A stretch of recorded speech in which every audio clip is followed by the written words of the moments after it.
जब कल अमेरिका के नए नवेले राष्ट्रपति डोनाल्ड ट्रंप ने जीतते ही अपने गृह राज्य यानी कि फ्लोरिडा में अपने जनता के सामने स्पीच दी। और मैं आपको बता दूं कि फ्लोरिडा के अंदर ही ट्रंप के चुनाव का हेडक्वार्टर है, तो वहीं पर सारे सपोर्टर वहां पर इकट्ठा हुए थे पूरे अमेरिका से। और इस स्पीच पर पूरी दुनिया की नजर थी कि आखिरकार ट्रंप वहां पर आकर क्या बोलेंगे, ट्रंप किस देश के बारे में बोलेंगे या फिर वो मेनली फोकस करेंगे अमेरिका के ऊपर ही। तो खैर, जब उन्होंने अपने भाषण की स्टार्टिंग करी तो सबसे पहले तो उन्होंने सभी का शुक्रिया अदा किया, अपने जितने भी भाषण थे उनको दिया। फिर वो आए जियोपॉलिटिक्स पर, और डोनाल्ड ट्रंप की जियोपॉलिटिक्स को देखकर चीन की नींदें उड़ गई होंगी। ट्रंप ने कहा कि अब हम काम करेंगे अमेरिका को एक बार फिर से वेल्दी बनाने का, उसको अमीर बनाने का, और उसके लिए अब हम चीन से अपनी कंपनियों को वापस लेकर आएंगे। जी हाँ, उन्होंने स्पेशली चीन का जिक्र किया, और ये है चीन के लिए बहुत बड़ा खतरा, क्योंकि यही काम उन्होंने 2016 में जीतने के बाद भी किया था। लिटरली चीन के अगेंस्ट ट्रेड वॉर स्टार्ट कर दी थी, और उसी के बाद आपने देखा होगा कि कैसे चीन से कंपनियों का पलायन स्टार्ट हुआ। लेकिन दोस्तों, उससे पहले अगर अभी तक आपने इस चैनल को सब्सक्राइब नहीं किया है तो आपसे विनम्र निवेदन है कि आप इस चैनल को सब्सक्राइब कर नोटिफिकेशन बेल को ऑन कर लीजिए और वीडियो को लाइक कर दीजिए। चलिए हम वीडियो में वापस आते हैं। या तो कंपनियां अमेरिका गयी या फिर भारत आई, और अभी भी अगर हम देखें तो भारत के अंदर जो एप्पल या फिर सेमीकंडक्टर कंपनियां आ रही हैं, इसकी बहुत बड़ी वजह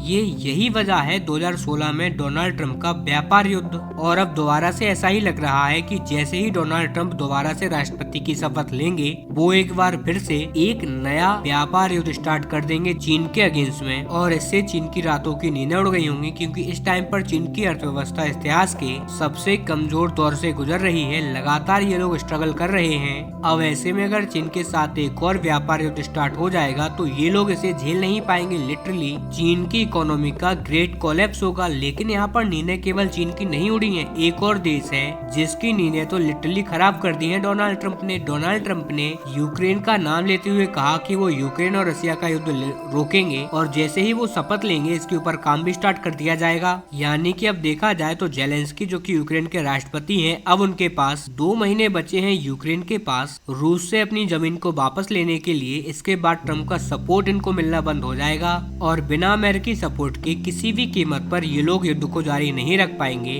और इसमें सबसे बड़ी बात ये रही कि ज्यादातर नेता जब चुनाव जीत जाते हैं तो शुरुआत में तो बड़ी बड़ी बातें करते हैं, लेकिन जीतने के बाद उनका कहना होता है कि हम सबके साथ चलेंगे, सबकी सहमति से अपने निर्णय लेंगे। लेकिन ट्रंप ने यहाँ पर ऐसा कुछ भी नहीं किया। इन्होंने जो वादे किए थे उन्हीं वादों को करने का प्रतिबद्ध इन्होंने जताया। चाइना और यूक्रेन को लेकर इन्होंने पूरा मुद्दा स्टार्ट किया था, और यहाँ पर भी जीतने के बाद भी उन्होंने यही बातें कही। चाहे अब पूरा अमेरिका उनका विरोध कर ले, लेकिन वो चीन के अगेंस्ट व्यापार युद्ध छेड़ेंगे ही छेड़ेंगे, और साथ ही यूक्रेन का युद्ध खत्म करने के लिए भी कठोर प्रयास करेंगे। और यकीन मानिए, इन सब चीजों से जितना फायदा अमेरिका का होगा उससे कई गुना ज्यादा फायदा इंडिया का होगा। वो क्यों, इसको अगर आपको जानना है तो आप इस चैनल पर कमेंट कर बताइए। मैं आपको एक अलग सी वीडियो बनाकर बता दूंगा। तब तक के लिए नमस्कार।